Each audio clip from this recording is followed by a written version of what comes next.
Ufumene bazalwane sangenyawo zethu. Yathule ubaba wethu.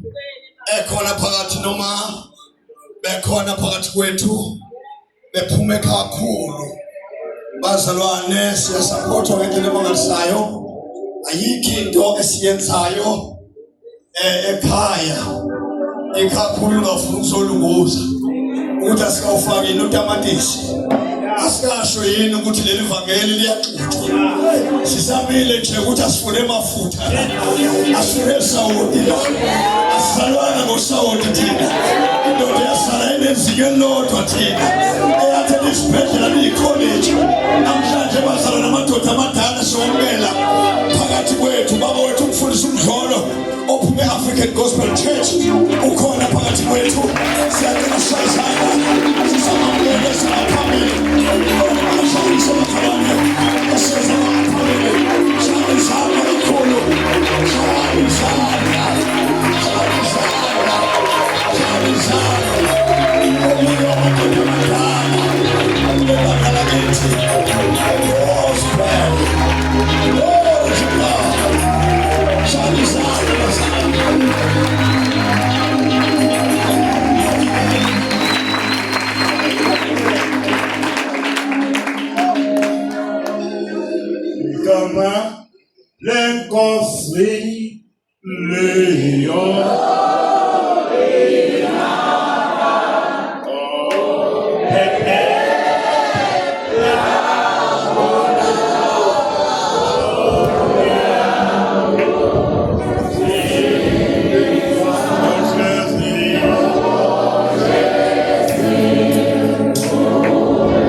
Ngiyambingelela nonke bathandekayo egameni elihle lenkosi yethu Jesu. Ngibingelela ubaba uBishop nomama uBishop abafundisi bonke bonke nje abafundisi ngey'khundla zabo nobaba bonke abakhona nomama worship team bonke nje zonke igaba ngizohluleka ukuthi ngiyiqede ngingasho ngithi all protocol observed ngendlela ke nami engikhuluma ngayo. Okokuqala nje baBishop ngiyabonga. Ngibonga uNkulunkulu omuhle sebakhe ngibona namhlanje ngihlala ngibona izimanga zakhe uNkulunkulu. Siyayistophe nje nonkosikazi wami njengoba sesihleli ekhaya siba nethuba nje lokuthi ngimkhumbuze into eziningi uNkulunkulu azaziyo esimbone ngazo uNkulunkulu. Thina sibusisekile bathandekayo ngenxa yokholwa. Ngathola ivangeli nje ngiyabonga kakhulu nceke Nkosi. Awuqale namhlanje, awuqale manje, dala wasuka ngisesekibhadini nje, ngiseseketheni. Usenawe ungekho lutho nje otheni, kodwa wavu wawuvele ufike. Inkosi imbusise. Ubalulekile kakhulu enhlizweni yami. Sinayo mama, sisuka kude nami.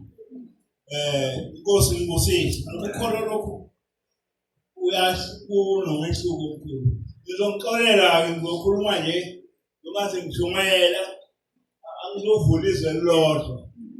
Ngiqhubeke ngalo ngoba nami kuneziphiwo ezingafani. Kodwa engakusho nje bazalwane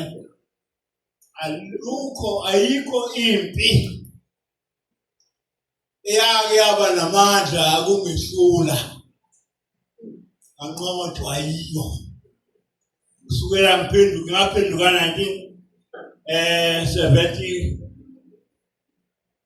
70 what?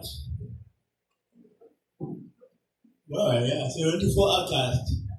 Uphenduka kwami yashiwa bana. So sanisi. Ukuthi usibingelela la. Thanda sakuyiya. Athwala. Inkosi ngosisi. Ibazalwane muthi uNkulunkulu. Mina ngiphenduka ngekilonyaka. Lazi yena mina bazalwane ngabafuna abazalwane. Abantu abakhonzayo. Jalthini eScourt. Inkosi ngosisi. Ngisebenza eFleeting ngesikhathi ngiphenduka eBelmont Court. uNkulunkulu umuhle bazalwane. Wangithanda uNkulunkulu. Ngavele ndingayinikela. Ngaya khona ngabuza indlela abazalwane kukhonzwa kanjani. Bathi kuyakhonzwa wona ngesikhathi entambama inkosi ngosisi. Futhi ngeke ngiye kude. Kodwa into ebalulekile enhlizweni yami ngifuna ukubonga kakhulu ubaba uBishop leli thuba linye qopha umlando empilweni yami inkosi ngibusisi selokhu ke ngamamukela uJesu angizange ngizenze izinto zasehlazo kusukela nje ngesono ngilwa nami ngoba ekholweni uma umuntu esephendukile wamamukela uJesu yaqala impi iqala kuye alwe naye ngoba umzimba lo uyalwa awukuthanda ukukholwa kahle kulezinto ezenziwayo ezijabulisa umzimba empilo yomuntu nengqondo manje nathi kuphenduka umuntu uguquka ingqondo yakhe. Yesobe amen. Ngoba noma uSathane futhi asefika ushaya ingqondo. Yesobeka. Baningi abantu obakholwayo kodwa abangena ngqondo. Amen. Ingqondo ke ilapho umuntu ephekwa khona. Lapho uNkulunkulu embhekisisa khona ukuthi uyalalela yini unayo yini inkonzo obungcwele. Ngizocela ke nje ke ngoba ngeke ngilande umlando okuningi ngizokukhuluma sengikhuluma sesishumayela. Uyesabeka ngiyabonga ngibingelelake nabadala bonke nje. Umqondo wakho wenu ukuthi nibathokozise isibusiso leso. Sake sasenza nathi bakushutha uyakhumbula othandweni uhlathi ikhobe enkulu futhi awukho umcimbi owafanele nalo yana ukhona wakhona emveni abaza ngalo sikhathi bathi nabeqoqa imali yafika 9,000 yesabeka umcimbi wezalwazi nje kwakuhle ngosuku olungasayo ngithi ngithathile isibusiso okungaqali isibusiso wasiqala mhla umlaleli uNkulunkulu uvuma ukuphuma uthi qekelele yesabeka ngoba ubani sibili wathi njalo uNkulunkulu kuJoshua wathi qina umesibili ngoba uyakwenza kuba labantu bajifa ngoba ifa lokuphila phakade nifuna abantu abaqotho abanesibindi moya uphila. Amen. Akasifunde izwi lenkosi sizoqala ukufunda kuGenesis 17 sifunde lapho ku1 iqala nje kwezinto uGenesis lapha ekuqaleni inkosi ngibusise qala kwezinto nje incwadi isibusiso kakhulu enhlizweni yami. Genesis 1 17 verse 1. Unqobayo uyo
Amen.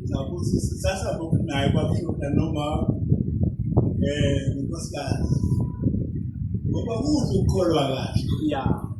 Ukholwa njani? Yeshukana ngiso. Yayekwa izo. Umuntu mayekholwa ulwa naye. Yesabe. Amen. Yazakha yena. Awulindi njalo ukuthi yoze uyoyihlambulula. Uqala uzakhe wena. Lapha ususho ukuthi ngqobile, kodwa ngidlulile lapha.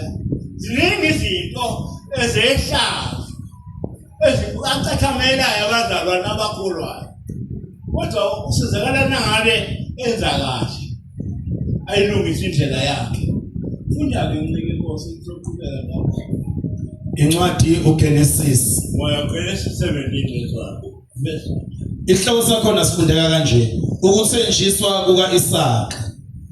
U-Abraham eneminyaka engama-990. uJehova wabonakala ku-Abraham wathi kuye, "NginguNkulunkulu Somandla, hamba phambi kwami ungenacala." Amen. Uyesabe. La u-Abraham abathandekayo kwakuse u-Abraham ngaleso sikhathi. Isizwe Nkosi wabonakala uNkulunkulu kuyena. Wathi ngiNkulunkulu Somandla, hamba phambi kwami ungenacala. Yini asho njalo? Wayenenjongo ngaye. Wayenezinto azozibeka empilweni yakhe. Vele uNkulunkulu ayimbiza umuntu embizela kuyena. Yesabeka. Umbizela usuke kunezinto, usuke nenhloso. Yesabeka. Amen. Kodwa uNkulunkulu ufuna ahambe phambi kwakhe. Engenacala. Uthi hamba phambi kwami ungenacala. Yingakho hlala sihlambuluka. Yesabeka. Nakhona lokho kuthiwa bonke abanalo lelithemba kuye bazihlambulula. Manje uAbraham ziningi-ke uthi ngoba wayenenhloso uNkulunkulu ngaye ezomenza abe yisizwe. Baningi abantu bahlelela ukuthi bazosizwa uyena. Inkosi ngibuse nenzalo yakho ngiyoyanisa. Inkosi ngibusise. Amen. Izizwe zonke zokusa ngaye. Manje ke uthi hamba phambi kwami njani? Ungenacala. moya uphila hamba phambi kwami mina qala yebo uyana ngiyakwenza isivumelano sami ngiyokwenza isivumelano sami nawe phakathi kwami nawe phakathi kwami nawe ngikwandise kakhulu kwandise kakhulu kodwa into ebalekile le hamba phambi kwami njani ungenacala njalo uma uhamba phambi kaNkulunkulu umkhozi uNkulunkulu ugada ukuthi ungabi nawo amacala kuNkulunkulu. amen Ngiyasabe ulwa nawe uhlola impilo yakho ufunda futhi Efesu 5 verse 15 funda ncike Nkosi Efesu 5 verse 15 indaba yami isekuhambeni ngambulekele ukuthi namhlanje noma ngizokhuluma nani bathani kuyoshuma ilizwi ukuthi ngikhulume ngokuhamba onke amavesi engizokhuluma ngawo aqondene nokuhamba. Siyabonga kakhulu ukuthi uyesabeka intombi endala lensizwa endala ziyenzile inkonzo. Inkosi imbusise namhlanje ziyabongwa uyesabeka kodwa into efanele sibe nayo ukuhamba phambi kaNkulunkulu sihlanzekile. Uhamba phambi kaNkulunkulu ungenacala usuke uhamba ungcwele. Ungcwele ukuthi wena ukhathe impilo yakho uyikhathe inkonzo yesabeka ukuthi uhambe kahle. Funda incwadi kwabaseFesi isahluko esika 5 sizoqala kuverse 15 isihloko sakhona sithi ukuhamba ekukhanyeni moya uphila. ngakho ke bekisisani ukuthi nihamba kanjani Moya uphila. Bekisisani ukuthi nihamba kanjani. Yakholwa kodwa kufanele uyikhathe inkonzo uhambe ngendlela efanele.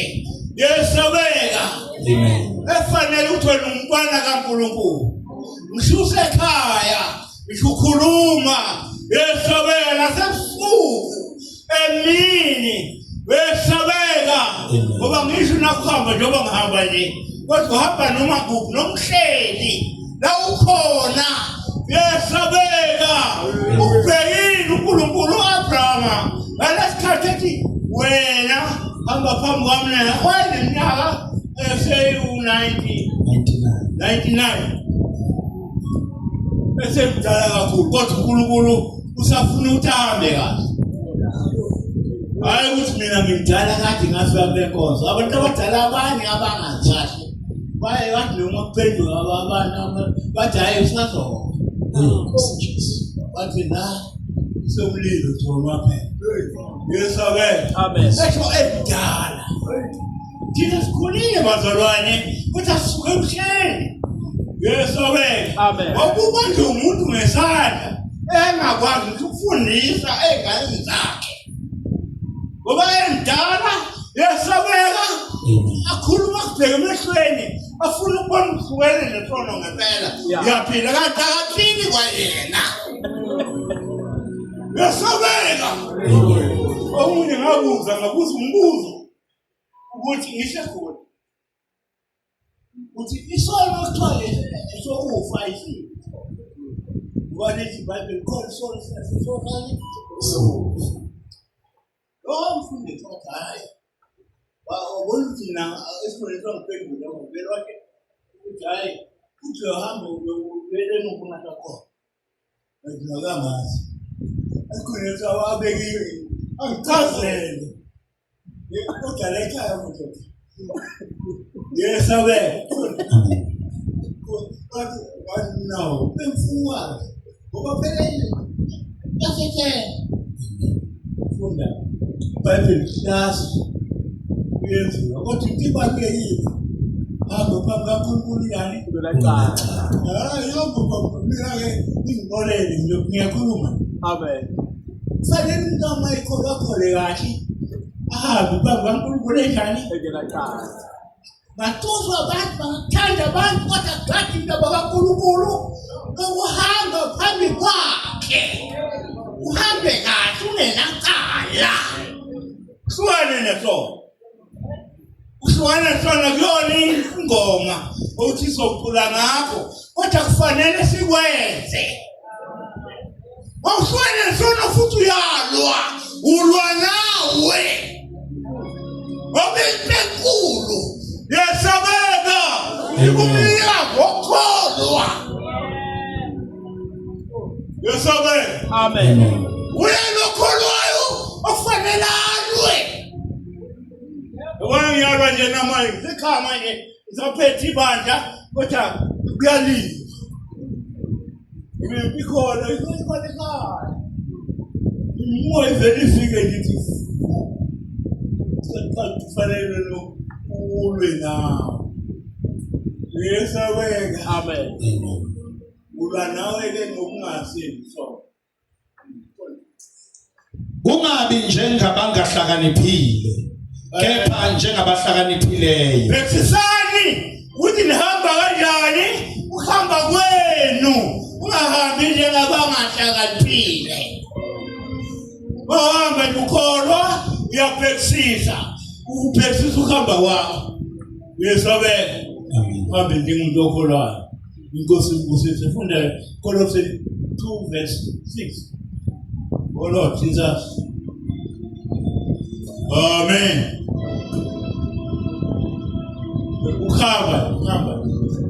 Hamba no Jesu. Hamba no Jesu.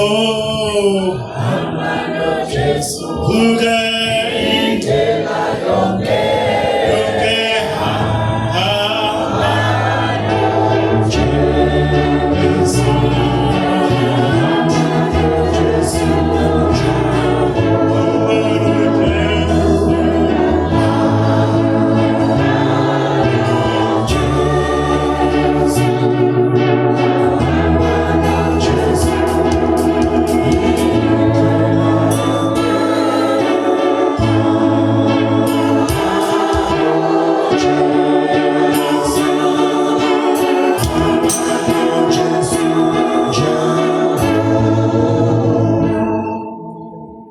Basekolose isahluko 2 verse 6 sifunda verse 6. Ngakho ke njengalokhu nimamukele uKristu Jesu inkosi. Njengalokhu nimamukele uJesu Kristu inkosi. Hambani nikuye. Hambani nikuye. Hambe nahamba noJesu uyaphila impilo right. Inkosi ngusisi. Amen. uJesu uhamba naye engqondweni yakho. uJesu usebenza ngengqondo ayishaya ingqondo impilo right. Uyesabeka uhambe kahle. Njengalokhu nimamukela uJesu hambani nikuye. Nigxilile nakhiwe kuye. Niqinisiwe ekukholweni. Njengalokho nifundisiwe. Yonke imfundiso oyitholayo iyakusiza ekuhambeni. Inkosi imbusise ukuthi uhambe kahle. Uyesabeka. Amen. Moya uphila. Amen. Nasigcineni. Kodwa kubalulekile ukuthi sikhathe indlela yethu, ingqondo yethu ingonakali. Petro 1 verse 15. Uqala uPetro. Uyesabeka. Vuso wakho umsebenzi liba kama telu moya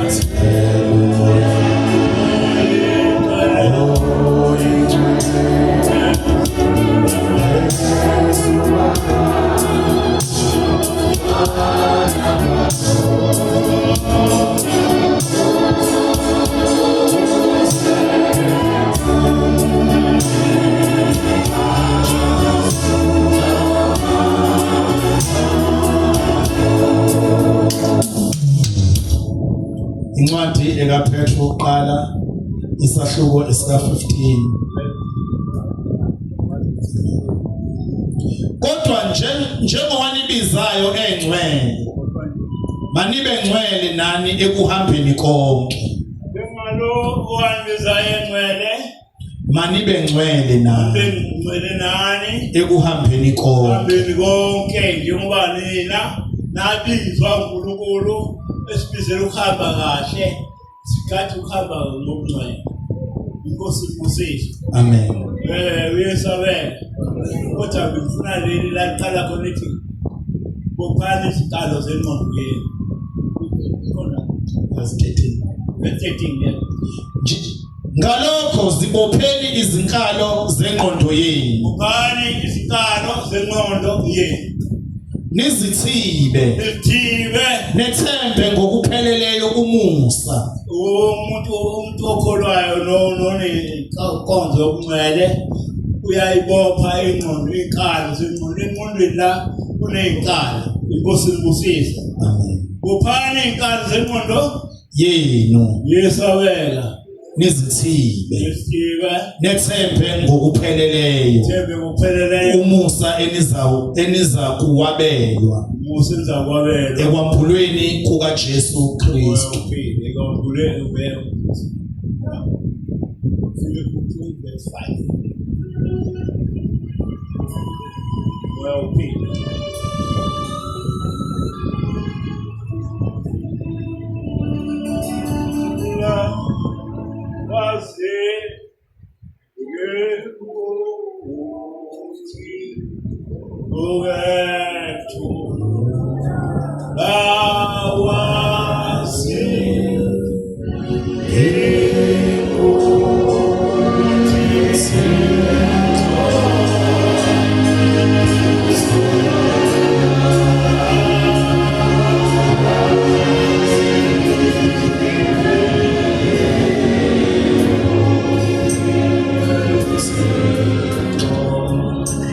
Incwadi kwabaseFilipi isahluko esesibili sizofunda uverse 5. Mawubekini lo mqondo. Ubekini ke lo mqondo owukhona na kuKristu Jesu. Khona na kuKristu Jesu. Owathe nesimo sikaNkulunkulu. Umoya uphila. Owathe nesimo sikaNkulunkulu. Akaze asho ukuthi kuyinto yokuphanga ukulingana noNkulunkulu. Asho ukuthi kuyinto yokuphanga ukulingana noNkulunkulu. Kepha wazidela ethabatha isimo senceku. Wazidela ethabatha isimo senceku. Enziwe ngomfanekiso wabantu. Ngomfanekiso wabantu. Wathi efunyenwe njengomuntu ngesimilo. Umoya uphila. Efunyenwe njengomuntu ngesimilo. Wazithobisa. Elalela kwaze kwaba sekufeni. Umoya uphila. Asekufeni kwesiphambano. Yebo ekufeni kwesiphambano. Lana uJesu mawuphila kahle kufanele uhambe ekholweni ugathi uhambe ngomqondo wakho Jesu. Into yethu yonke esandleni sakhe iphephile. Inkosi ibusise. Amen. Ngakho ke siyabonga kakhulu bathandekayo. Oh Lord Jesus.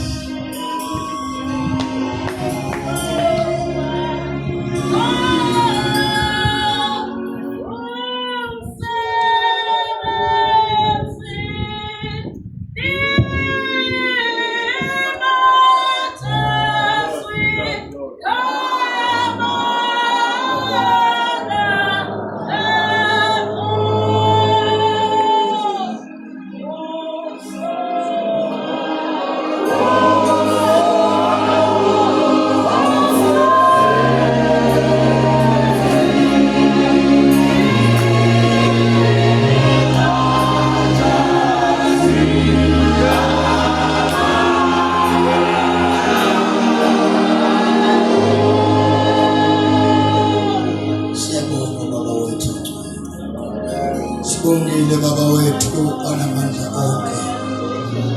Sibonga ukuthi ukhulumela nomhlobo phakathi kwethu.